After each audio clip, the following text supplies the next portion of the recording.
ब्रह्मर्षि पत्री जी, स्वर्ण मैम और हमारे सुधीर सर, आप सभी को आत्मवंदन। रायपुर से हमारे जो जैन सर हैं जिन्होंने पत्री जी की भगवत गीता संस्कृत हिंदी में ट्रांसलेट कराई है, जो तेलुगु में थी, सर आपको धन्यवाद। आत्मवंदन, आपके कारण हम इसका लाभ ले पा रहे हैं।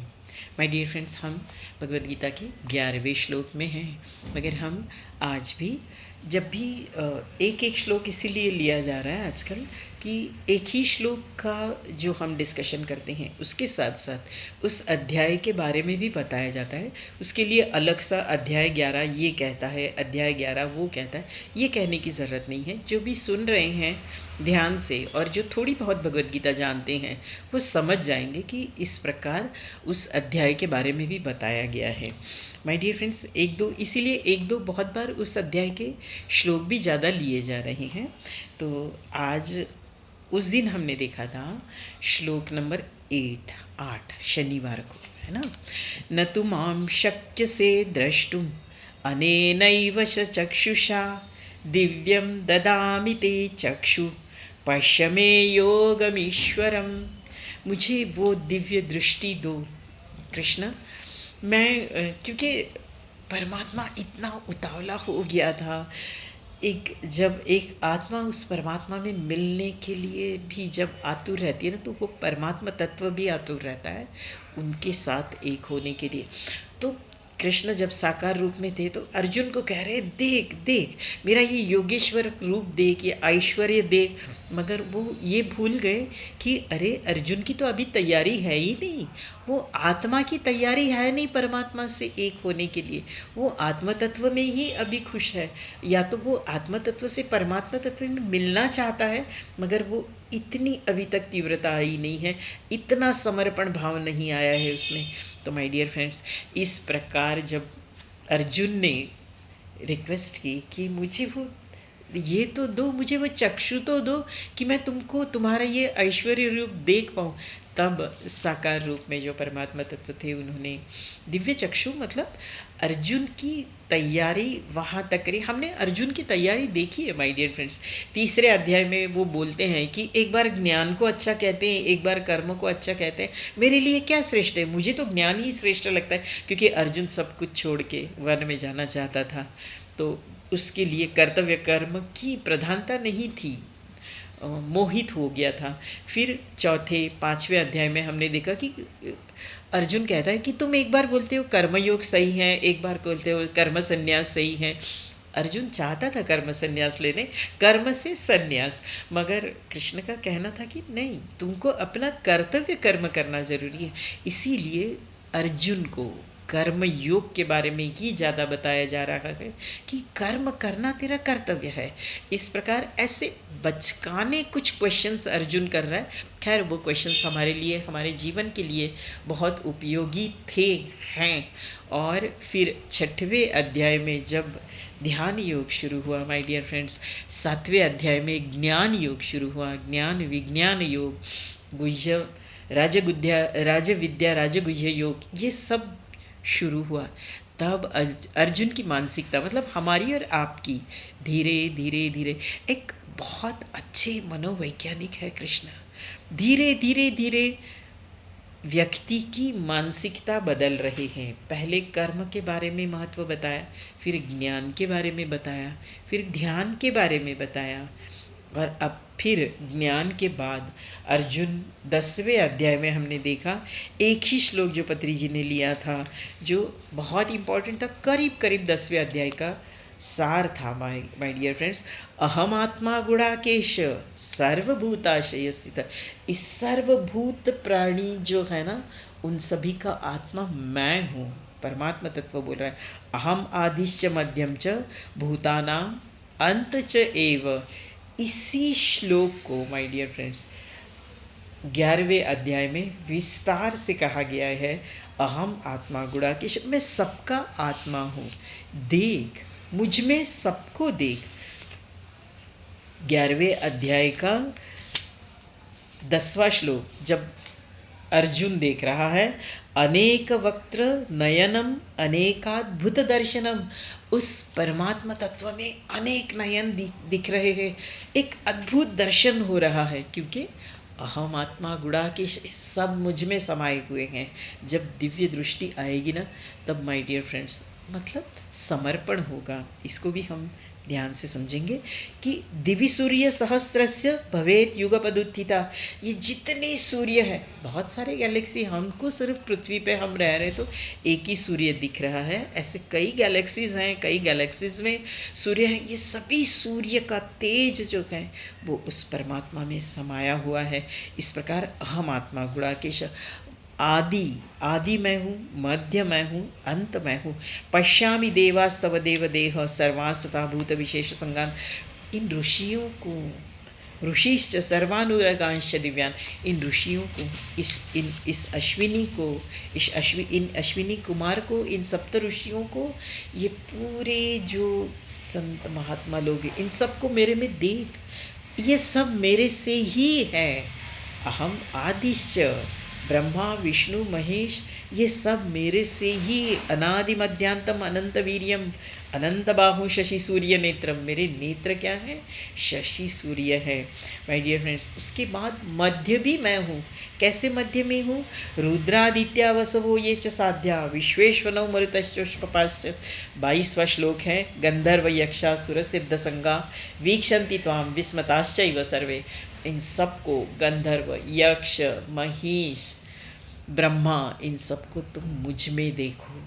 परमात्मा तत्व सर्व जगह व्याप्त है माय डियर फ्रेंड्स। वो आदि हैं, वो मध्य हैं, वो अंत भी हैं। अंत कैसे हैं? कालोस्मि लोकाक्षयकृत प्रवृद्ध, 32वां श्लोक है 11वें अध्याय का। लोकान समाहर्तुं यः प्रवृत्त ऋतेऽपि त्वां न भविष्यन्ति सर्वे येव स्थिता प्रत्यनीकेषु योधा। ये सब तेरे जो अगेंस्ट खड़े हैं ना, जो प्रतिपक्ष में जो योद्धा है, वो सब योद्धाओं का काल मैं हूँ अर्जुन। तुम नहीं हो, तुम तो सिर्फ निमित्त मात्र हो इनको मारने के लिए। ये सबको ऑलरेडी मर चुके हैं। जिस दिन ये युद्ध में प्रवेश किए हैं ना, उसी दिन उनकी मृत्यु निश्चित हो गई है, और मैं काल हूँ इनका महाकाल हूँ। इस प्रकार अंत भी मैं हूँ। मगर माय डियर फ्रेंड्स, यहाँ और अर्जुन विस्मयित होके देख रहा है उस परमात्मा की तरफ। हम और आपकी स्थिति यही होती है। ध्यान में कभी कभी बहुत कम क्षणों के लिए बहुत प्रकाश दिखेगा, कुछ अलग दिखना शुरू हो जाता है, तब आश्चर्यवत पश्यति कश्चिदेन। दूसरे अध्याय में हमने देखा है आश्चर्यवत वदति तथैव चान्य। यार आज कुछ अलग दिखा। ध्यान में हम बोलते हैं एक दूसरे को। तो इस प्रकार आदि मध्य अंत वह ही है, और इनको देखने के लिए अब क्या हुआ है? अर्जुन डर गया है वो विश्वरूप दर्शन देख के, वो दिव्य दर्शन, क्योंकि अर्जुन की समर्पण अभी थोड़ी सी बाकी थी, जिसके कारण पूरी तरह समर्पित नहीं हुआ था। तो बार बार वो परमात्मा तत्व कह रहे हैं कि अर्जुन बोलने लगा कि कृष्ण, ये जो तुम इतने बाहु वाले बन गए हो ना, प्लीज़ थोड़ा सा 2 बाहु वाले वो वासुदेव बन जाओ। मुझे डर लग रहा है आपको ये सब देख के। और इसीलिए वो समझ भी गया है कि ये परमात्मा तत्व है। अभी वो कृष्ण को सखा नहीं मान रहे हैं। वो बोलते भी हैं 11वें अध्याय में कि सबसे पहले तो बोलते हैं कि भगवान, ये आपका जो अवतार है ना, इसको थोड़ा सा आप समेट लीजिए। मुझे इससे बहुत ज़्यादा भय होने लगा है, क्योंकि तैयारी नहीं थी ना। हम और आपकी भी क्यों हम ध्यान करते हैं बार बार? ध्यान करने से अपनी जो अंदर की जो फ्रीक्वेंसी है ना, वो उन्नत होती है, अंदर की ऊर्जा बढ़ती है। वो ऊर्जा की फ्रीक्वेंसी उस परमात्मा तत्व के फ्रीक्वेंसी से जब मैच होगी, तब माय डियर फ्रेंड्स उसमें और हम में कोई फ़र्क नहीं रहेगा। फिर एक बार, मैंने बहुत बार ये उदाहरण कहा है, मगर फिर एक बार रामकृष्ण परमहंस को काली के दर्शन जब होते थे, कोई जो भी मंदिर आता था ना, काली माता के मंदिर में, जब रामकृष्ण परमहंस पुजारी थे, तब लोगों को कहा जाता था कि अंदर माँ माँ करके मत बोलिए, क्योंकि माँ शब्द किसी के मुख से सुनने से रामकृष्ण परमहंस के हाथ में अगर पूजा की थाली हो, भोजन की थाली हो, थाली गिर जाती थी, वो स्वयं गिर जाते थे और फिर वो बेहोश हो जाते थे, कभी कभी घंटों घंटे, कभी कभी दिनों तक। और फिर उनको चाय, उनको दूध या उनको पानी पिलाया जाता था मुंह खोल खोल के, उनको जीवित रखने के लिए, माय डियर फ्रेंड्स। और फिर वो 1-2 दिन के बाद सब होश में आते थे, तब रोते थे बहुत कि माँ मेरी क्या गलती हुई कि तू मुझे छोड़ के फिर इस संसार में मुझे ले आई। इसीलिए जब रामकृष्ण परमहंस पुजारी थे, इसका मतलब ये हुआ था कि अब, और उनको कभी कभी ऐसे लगता था कि माँ और मैं अभी भी हम दो हैं, दोनों में कुछ तो फासला है, ये फासला भी न रहे। अब रामकृष्ण की जब भक्ति बहुत बढ़ गई, भक्ति स्वस्वरूपानुसंधान, बार बार कह रही हूँ, जब भक्ति बहुत बढ़ गई तब उनको ये लगने लगा कि मैं और माँ एक होना, हम दोनों में ये अंतर भी न रहे। तब मैंने बहुत बार ये उदाहरण दिया है, तोतापुरी महाराज आके उन्होंने उनको ऐसा ये किया कि बनाई तो तुम्ही ने है ना इस मूर्ति को, बना। तोतापुरी महाराज ने बताया कि तुम्हारे मन में जब काली का जब अंदर दर्शन होगा ना, उस काली के शिरच्छेद कर दो। बोले ऐसे कैसे कर सकता हूँ काली का शिरच्छेद, मेरे पास तो तलवार है नहीं। बोले काली की मूर्ति बनाने के लिए छेना हथौड़ी तो तुम्हारे पास था नहीं, कैसे बनाए अंदर मूर्ति, वैसे ही तलवार लेके काली का मैं नहीं ये कर सकूँगा। तो फिर द्वैत में रहो, नहीं मुझे अद्वैत में जाना है तो फिर करना पड़ेगा। इस प्रकार तोतापुरी महाराज ने ये किया। माय डियर फ्रेंड्स, हम और आप ये सब, हमारे गणेश जी जब आते हैं ना, ये सब हम अभ्यास करते हैं हर साल। केवल हिंदू धर्म, सनातन धर्म में ये प्रकल्प है, ये विकल्प है कि उस परमेश्वर को अंदर बनाया जाता है। पहले भक्त क्या करता है, उसको साकार रूप में, बाहर साकार रूप में भजन पूजन कीर्तन सब करेगा, और फिर उसको धीरे धीरे अंदर लेगा। जब तक बाहर साकार रूप में देख रहे हैं ना, हमने बहुत बार देखा रहेगा कथाओं में लोग कृष्ण का विग्रह लेके जाते हैं, ये सब जब तक साकार रूप में भज रहे हैं, उसकी सेवा कर रहे हैं, उसके बाद धीरे धीरे वही कृष्ण जब अंदर ये होता है कि वही मेरे अंदर हैं, मैं उनको अलग से लेके जाने की ज़रूरत नहीं है। और फिर मानस पूजा चालू होती, जो भी है, ये एक और स्टेप ऊपर आ जाता है वो भक्त, और एक स्टेप ऊपर जब आता है कि वो ध्यान करने लगता है उसका परमात्मा तत्व का। और फिर माय डियर फ्रेंड्स, इस प्रकार रामकृष्ण परमहंस के बारे में हो, और हम और आप एवरी ईयर, हर साल जगह जगह गणेश जी बैठते हैं। होता क्या है, इन गणेश जी को 10 दिन हम बाहर पूजन करते हैं, साकार स्वरूप में पूजन करते हैं। 10वें दिन या 11वें दिन जो भी हैं, या 5वें दिन, कोई तीसरे दिन, कोई डेढ़ दिन में उनको अंदर अपने समाहित करते हैं, और उस विग्रह का विसर्जन किया जाता है। ये उसी चीज़ का थोड़ा सा इंडिकेशन है माय डियर फ्रेंड्स, कि विग्रह बनाना, उसको अंदर स्थापित करना और उसका विसर्जन करना, इस प्रकार हमारे सनातन धर्म में ये सब किया जाता है।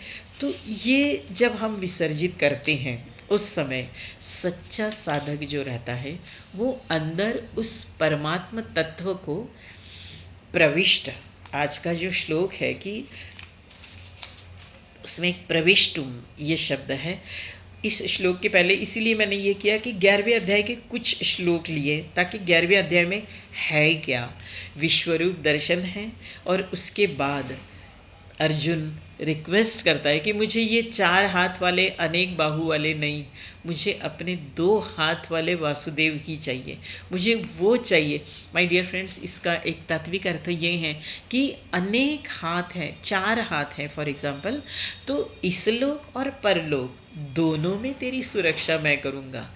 मगर अर्जुन बोलता है कि मुझे परलोक की चिंता है ही नहीं, मुझे 2 लोक का वासुदेव तू बन। एक हर भक्त यही चाहता है। इस 2 हाथों से, जैसे माँ अपने बच्चे की सुरक्षा के लिए हमेशा तैयार रहती है, दो हाथों से उसकी सुरक्षा करती है। वैसे ही तो दो हाथ वाला बन जा, वसुदेव बन जाओ तुम। इस प्रकार अर्जुन ने रिक्वेस्ट करने के बाद वसुदेव बन गए हैं। मगर अर्जुन अब थोड़ा सा ये है, 41वां श्लोक हम देखेंगे, सखेति मत्वा प्रसभम यदुक्तम, हे कृष्ण हे यादव हे सखेति, मुझे क्षमा कर, मैंने कभी कभी तुमको कृष्ण कहा, कभी कभी यादव करके कनिष्ठ इससे मैंने चिढ़ाया है तुमको, कभी कभी सखा मान के मैंने तुम्हारे साथ बहुत कुछ ये किए हैं, मस्ती की है, कुछ बातें की हैं। अजानता महिमानम तवेदम, मैं तुम्हारी महिमा नहीं जान पाया था उस समय, इसीलिए विहार शय्यासन भोजनेषु एकोथवाप्यच्युत तत्समक्षम तत्क्षाम ये त्वाम हम प्रमेयम, मुझे क्षमा कर कृष्ण।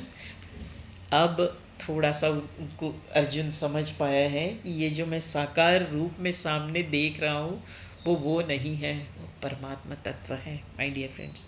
इस प्रकार बार बार फिर वो कहता है कि मैं आपको प्रणाम करता हूँ, भली भांति चरणों में निवेदित करता हूँ, प्रणाम करता हूँ। माय डियर फ्रेंड्स, प्रणाम करना ये क्या है? झुकना है। क्या है ना, जब तक हम झुकेंगे नहीं उस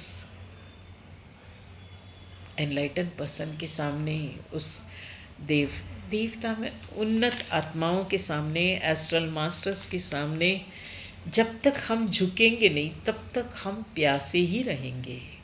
किस चीज़ की प्यास रहेगी? हम ध्यान में आए हैं मगर अगर हम ध्यान कर रहे हैं, हमारी शारीरिक ये ठीक हो, हमारा मानसिक ये ठीक हो, इसमें ही उलझे रहेंगे तो कुछ प्राप्त, ठीक है, धीरे एटलीस्ट ध्यान में आए हो, धीरे धीरे आगे बढ़ोगे, मगर इसी जन्म में मोक्ष प्राप्ति नहीं होगी। अगर हमें मोक्ष प्राप्ति की इच्छा है तो हमें क्या करना है? झुकना है एनलाइटन पर्सन्स के सामने, एस्ट्रल मास्टर्स के सामने। मतलब झुक के प्रणाम करना है ऐसे नहीं, अंदर से झुकना है, उनके तत्वों पर चलना है, वो जो कह रहे हैं उनको मानना है और बिल्कुल रेस्पेक्टफुली, तद्विद्धि प्रणिपातेन परिप्रश्नेन सेवया, रेस्पेक्टफुली उनसे बात करनी है, उद्दत्ता से नहीं माय डियर फ्रेंड्स। क्योंकि आज एक समय हमारे जीवन में ऐसा रहता है कि हम बहुत उलझे रहते हैं, लगता है कि ये जीवन समाप्त हो जाए। ऐसे में ये एनलाइटन पर्सन्स के कारण हम एक उन्नत स्थिति पे आते हैं, और उन्नत स्थिति में आने के बाद हम उद्यतता से उनसे बात करें तो माय डियर फ्रेंड्स, हमारे जैसे मूर्ख हम ही हैं। जैसे अर्जुन का हुआ था कि अब पता ही नहीं था कि मैं एक्चुअली इतना सब बन गया हूँ, ये केवल इस वसुदेव कृष्ण के कारण, और मैं इनसे हंसी सब होना चाहिए, हंसी मजाक, मगर एक हमेशा याद रखना चाहिए कि that is respectful person, respect कम ना हो अंदर से उनके बारे में। तो ये तो नहीं तो होता क्या है, जैसे हम नदी किनारे खड़े हैं, प्यास लगी है हमको, हम अगर झुकेंगे नहीं, अंजलि में पानी लेके पिएंगे नहीं झुक के, प्यास कैसे बुझेगी? हम खड़े खड़े कहेंगे अरे यार प्यास लगी है, प्यास, कुछ नहीं होगा, उससे प्यास नहीं बुझेगी। तो हमें अगर प्यास बुझानी है ना तो झुकना पड़ेगा। इस प्रकार हमें झुक के, दीनता अलग है और झुकना अलग है माय डियर फ्रेंड्स। दीनता मतलब कुछ अपेक्षा से करते हैं, जैसे एक जानवर है, उसके सामने अगर चारा रखो ना तो वो दौड़ता है, वैसे ही हम और आपकी दौड़ कुछ लाभ से जब होती है ना, उस लाभ को पाने के लिए हम दीन बनते हैं। वो दीनता अलग है और ये झुकना अलग है, ये रेस्पेक्ट अलग है। तो हम रेस्पेक्ट करें उनको, ये दोनों में फ़र्क है। हम भी दौड़ते हैं संसार में, सामने कुछ लाभ दिखता है इसीलिए दौड़ते, क्यों दौड़ रहे नहीं पता, उस लाभ के पीछे। वो दौड़ ना हो, अध्यात्म में भी वो दौड़ ना हो कि मुझे कुछ चाहिए। या तो फिर दो प्रकार की दौड़ रहती है, एक पीछे से कोई जैसे एक घोड़ा गाड़ी चल रही है या तो बैल गाड़ी चल रही है, तो वो मालिक जो है वो पीछे से मारता है तब वो बैल या घोड़ा आगे बढ़ता है। वैसे हमारे और आपके पीछे से कोई हमको ये कर रहा है। फॉर एग्ज़ाम्पल एक कुत्ता है, वो उसको दिल्ली पहुंचना था। अब वो कुत्ता भी मिनिस्टर का कुत्ता, तो उसका अपना एक रुतबा, अपना एक ये, और फिर मिनिस्टर ने फ़ोन करके बताया कि मेरा ये कुत्ता एक 15 दिन में पहुंच जाएगा, उसको उसी हिसाब से वहाँ रेस्पेक्ट मिलना चाहिए। कुत्ता पहुंचा 8 दिन में। तो दिल्ली वाले कुत्तों ने कहा, अरे हमने तो कोई तैयारी ही नहीं की आपके आने की, क्योंकि आप तो 15 दिन के बाद आने वाले थे। उसने कहा, मैं क्या करूं, मैं जिस गांव से जा रहा तो बाकी कुत्ते इतने मेरे पीछे पड़े थे कि मैं दौड़े जा रहा था। जहाँ 20 के स्पीड में दौड़ा, वहाँ 40 के स्पीड में दौड़ रहा था। वैसे हमारे पीछे संसार में कोई लगा है, कभी बच्चे, कभी पत्नी, कभी पति, कभी कौन, जिसके कारण हम आगे बढ़ रहे हैं संसार में, कुछ पाने के लिए दौड़ रहे हैं, वो भी ना हो, या सामने लोभ के कारण दौड़ रहे हैं, वो भी ना हो। अध्यात्म में भी कोई पीछे से बार बार हमें धक्का दे रहा है। माय डियर फ्रेंड्स, अध्यात्म के धक्के भी इंटरेस्टिंग रहते हैं, सच कहे तो। हम एक बार स्वर्ण से ऐसी बात कर रहे थे, हम लोग चर्चा कर रहे थे कि सच में संसार में जब बहुत धक्के पड़ते हैं ना, तो हम अपने आप उस परमात्मा की तरफ मुड़ते हैं। तो ये पीछे के धक्के, जो हमको कहाँ मुड़ना है ये हमने देखना है। अगर हम सही डायरेक्शन में मुड़ रहे हैं तो बहुत ही अच्छी बात है। अगर हम गलत डायरेक्शन में मुड़ रहे हैं तो हमारे जैसे बर्बादी हमारी ही है, क्योंकि पतन का रास्ता भी है और उन्नति का रास्ता भी है। Choice is yours. उसने चॉइस आपको दिया है, आपको किस रास्ते पे जाना है, हमको डिसाइड करना है। तो माय डियर फ्रेंड्स, इस प्रकार धक्के जो है ना, व्यवहार में जो धक्के पड़ते हैं, उसको हम अध्यात्म में यूज़ करें कि हाँ, हर जो हमको सेटबैक आता है उससे हमको कम बैक करना है, आगे आना है कि नहीं, आज मुझे ये सेटबैक अनुभव लेना है, ये अनुभव के लिए सब होता है, और फिर कम बैक करके बाउंस करना है, अध्यात्म में बाउंस करना है, और फिर आध्यात्मिक प्रगति हमारी करनी है। इस प्रकार प्रगति, वो भी किसी लाभ के लिए नहीं कि मेरी शरीर ठीक हो, मेरा ये सामने वो जो चारा पड़ा है इसीलिए वो प्राणी दौड़ता है, जानवर, वैसे ना हो। नहीं, मुझे कुछ नहीं चाहिए। अनन्यश्चिंत आज का जो श्लोक है, भक्त्या, ये जो मेरा विश्व रूप है, परमात्मा तत्व का जो दिव्य रूप है, वो आज का श्लोक 54वां श्लोक है। 53वें श्लोक में कहा गया है, ना हम वेदय न तपसा न दानेन न चेज्जया। न मैं वेद से, न तप से, न दान से इस रूप का लाभ तुमको मिल सकता है। इस रूप का लाभ मिल सकता है केवल अनन्य से, अनन्य भक्ति से। भक्ति, फिर एक बार कहूँ, स्वस्वरूपानुसंधानी भक्ति। भक्त्या त्वनन्यया शक्य अहम एवं विधोर्जुन ज्ञातुम द्रष्टुम च तत्वेन प्रवेष्टुम च परन्तप। भक्त्या त्वनन्यया शक्य अहम एवं विधोर्जुन ज्ञातुम द्रष्टुम च तत्वेन प्रवेष्टुम च परन्तप। भक्ति से, ज्ञान से, भक्ति से क्या होगा? मैं ज्ञातुम, ज्ञान होगा, देख पाओगे, प्रवेष्टुम, मैं तुम में प्रवेश करूँगा, मतलब अहम ब्रह्मास्मि से सर्वम खल्विदम ब्रह्म, ये होना शुरू होगा। ये कब होगा? मत कर्मकृत मत परमो मत भक्त संगवर्जिता, 55वां आखिरी श्लोक। ये कब होगा? जब कर्म मेरे लिए, मतलब उस सत्य तत्व की ओर बढ़ते चलेंगे, उस आत्म तत्व की ओर हम बढ़ते चलेंगे। मैंने पहले भी कहा था, मत कर्मकृत मत परमो मत भक्त संगवर्जिता, मतलब जो भी कर्म करोगे, हमारे कई मास्टर्स में बार बार बोलती हूँ, जिन्होंने अपने घर में ही सेंटर्स खोल के रखे हैं, कर्म तो करते हैं, मगर हर कर्म करते समय मुझे ज़्यादा कोई पूछता है कि आज मुझे इतने बजे ध्यान में आना है, तो वो लोग क्या करते हैं, अपने जो कर्म है, कर्तव्य कर्म है, उसको जल्दी जल्दी करके उस समय अपने आप को फ्री रखते हैं, उनको ध्यान सिखाते हैं। मत कर्म कृत मत परम, मेरे ही केवल संपूर्ण कर्तव्य कर्मों को मेरे लिए करो। मैं मतलब आत्म तत्व के लिए, परमात्मा तत्व को पाने के लिए, परमात्मा तत्व में मिल जाने के लिए। मेरे परायण, मेरा भक्त कैसे रहते हैं? मगर कैसा केवल इस मार्ग में जाना यही पर्याप्त नहीं है माय डियर फ्रेंड्स। हमको निर्वैर, किसी से भी वैर करना नहीं है। इसका मतलब बहुत बार ये होता है ना कि नहीं, आज से मैं केवल ध्यान करूँगा, स्वाध्याय करूँगा, सच चलेगा नहीं। संसार में जो भी कर रहे हो वो प्रेम, वो सब, उसको उखाड़ना नहीं है, उसको रखना है। सामने वाले में भी परमात्मा तत्व देखना है, मैं भी पर अहम ब्रह्मास्मि से सर्वम खलविदम ब्रह्म में जाना है। ध्यान करते करते तभी होगा। निर्वैर सर्वभूतेषु यस समामेतु पांडव, वह अनन्य जो निर्वैर रहता है, केवल मेरे लिए, मतलब परमात्मा प्राप्ति के लिए, आत्म तत्व की प्राप्ति के लिए, सत्य की प्राप्ति के लिए कर्म करता है, केवल मेरे परायण रहता है। बातें मेरे परायण रहता है मतलब माय डियर फ्रेंड्स, संसारी बातें अब अच्छी नहीं लगने लगती। शेयर मार्केट कितना चढ़ा है, कितना उतरा है, ये अच्छा नहीं लगता। थोड़ी देर कल का फाइनल मैच है, देख लिए, थोड़ी देर चर्चा कर ली, हो गया।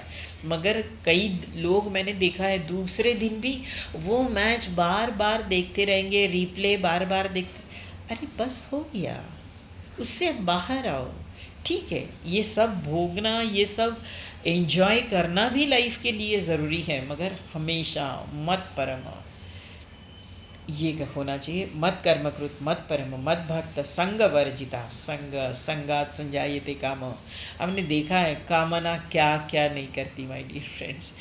बुद्धि नाशात प्रणश्यति। फॉर एग्जाम्पल, आज मैं किसी का सुन रही थी, उन्होंने कहा, वो एक कंपनी के बड़े अधिकारी हैं, तो उन्होंने कहा कि मुझे गोलगप्पे बहुत पसंद हैं, और जो भी मेरा एम्प्लॉई, मतलब संघात संजायते काम, कि जो भी मेरा एम्प्लॉई है ना, वो कुछ काम कराना हो तो मुझे गोलगप्पे ला के देता है खिलाता है और मेरे से काम करा लेता है। संघात संजायते काम, लोभ किसका है? गोलगप्पे का।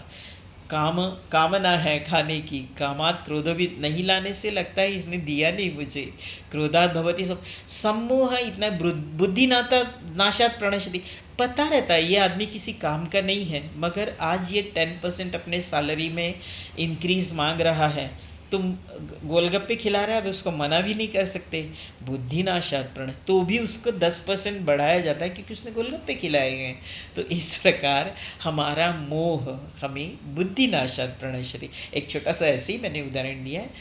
तो इस प्रकार माय डियर फ्रेंड्स, यस समामेतु पांडव भक्त्या त्वनन्यया शक्य, जो अनन्यता से, इसके बारे में हम बहुत बार बोल गए हैं, अनन्यता से भक्ति करता है, मतलब अनन्य, किसी के ऊपर उसका भरोसा नहीं है, केवल परमात्मा, तो केवल मेरा ध्यान ही मुझे वहाँ पहुँचाएगा।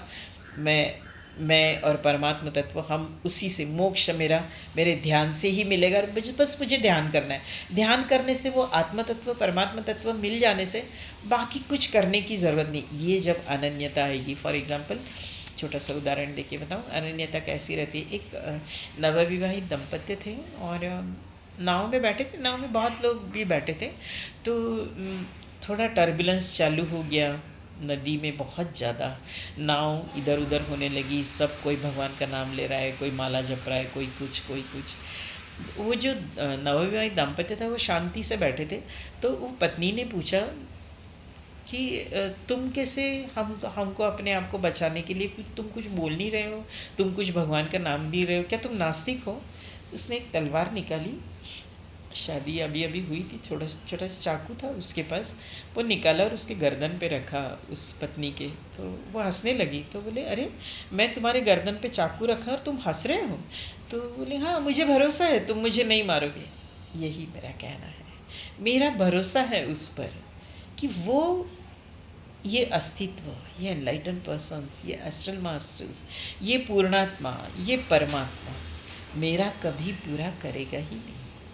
जो भी मेरे सामने सिचुएशन आ रही है, स्थिति आ रही है, वो मेरे कर्मों के कारण में, अगर उसमें भी मुझे कुछ अनुभव देने के लिए, मेरा कुछ अच्छा करने के लिए ये सब हो रहा है। इस प्रकार भक्त्या तु अनन्यया शक्य अहम एवं विधोर्जुन, ऐसे अनन्य भक्तों के अंदर मैं प्रवेश करता हूँ, उनके प्राप्त होने के लिए भी मैं शक्य होता हूँ। मैं उनके मतलब अहम ब्रह्मास्मि से वो सर्वम खलविदम ब्रह्म की स्थिति में आते हैं और एक ही भाव से वो मुझे प्राप्त होते हैं, अनन्य भाव से। आज का श्लोक इतना ही था और 11वें श्लोक के बारे में करीब करीब मैंने विस्तार से काफ़ी देर उसका विवरण लिया है।